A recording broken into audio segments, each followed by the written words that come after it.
The UK government has unveiled significant changes to its immigration policies, directly impacting nurses and care workers from abroad. If you're currently working in the UK or planning to, here's what you need to know about the 2025 Immigration White Paper. On May 12, 2025, the UK Home Office released a new immigration white paper titled Restoring Control over the Immigration System. This comprehensive document lays out the government's plan to significantly reduce net migration, with an ambitious goal to cut annual net migration by approximately 100,000 people by the year 2028. At the heart of this plan is a focus on reducing the number of low-wage migrant workers and increasing reliance on UK-based talent. These sweeping reforms are designed to reshape how migrants enter and settle in the UK, and the implications for the healthcare and social care sectors are profound. One of the most impactful changes is the phasing out of the care worker visa. Yes, you heard that right. By 2028, the UK government plans to end overseas recruitment for adult social care roles altogether. This is a major blow to thousands of care workers from abroad who had hoped to build a life in the UK through this route. The government argues that the adult social care sector has become overly dependent on foreign labour, and this policy is meant to push employers to hire domestically. However, this has raised alarm bells across the care sector, where employers warn that staffing shortages could become even more severe. There are also big changes to the skilled worker visa route. Previously, this visa was available to people with qualifications equivalent to A levels, known as RQF Level 3. But under the new rules, the qualification threshold has been raised to RQF Level 6, which is equivalent to a university degree. This means many roles that were once accessible to skilled but non-degree holding migrants will no longer qualify.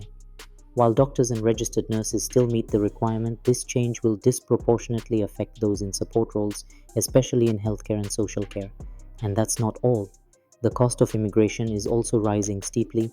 Employers will now face a 32% increase in immigration-related charges, including the immigration skills charge and visa sponsorship fees.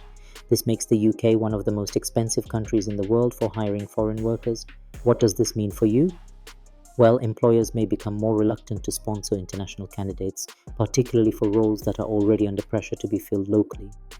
Next up, language requirements. English language standards are being tightened across all visa categories. From now on, adult dependents applying to join family members in the UK must demonstrate a basic level of English. Moreover, any extensions or renewals of visas will require evidence of language progression, so if you're already in the UK, continuing to develop your English skills will be more important than ever. Let's talk about settlement, also known as indefinite leave to remain or ILR. The path to settlement has been made longer. Previously, most migrants could apply for ILR after 5 years of continuous residence. That's now been extended to 10 years. However, there is some relief. Individuals deemed to be making high contributions to the UK, such as doctors, nurses, and certain healthcare professionals, may still be eligible for a fast-tracked route. Details on this special pathway are still being developed, but it offers a glimmer of hope for those in frontline health roles. But here's where things get even tougher. The rules around deportation are being tightened. Under the new framework, any criminal offense, not just serious crimes, can now trigger deportation procedures. That's a significant shift from previous policies, and it underlines the need to stay vigilant about maintaining a clean legal record while in the UK. Unsurprisingly, these changes have sparked widespread concern. Leaders in the care sector have been especially vocal.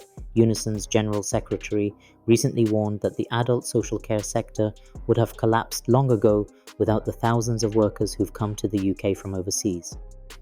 Many experts say that phasing out foreign care workers without an adequate domestic workforce in place could put enormous pressure on hospitals, care homes, and the NHS. So, what can you do? If you're currently working in the UK, here's a checklist to help you stay on track. First, make sure your visa and qualifications still meet the new criteria. Check your visa expiry dates and speak to your employer about future sponsorship plans. Second, stay informed. Policy changes are unfolding quickly, and it's crucial to keep up to date with official announcements and updates. Third, if you're unsure about your legal status, consult an immigration solicitor or advisor as soon as possible. For those hoping to come to the UK in the future, it's time to think long term. If possible, pursue degree-level qualifications that meet the new threshold, improve your English proficiency to meet the updated requirements, and consider alternative pathways or even other countries with more favorable immigration conditions, especially if you work in social care. Navigating immigration changes can be challenging, but staying informed is your best tool. We'll continue to bring you updates and guidance tailored to healthcare professionals like you. Stay informed, stay prepared.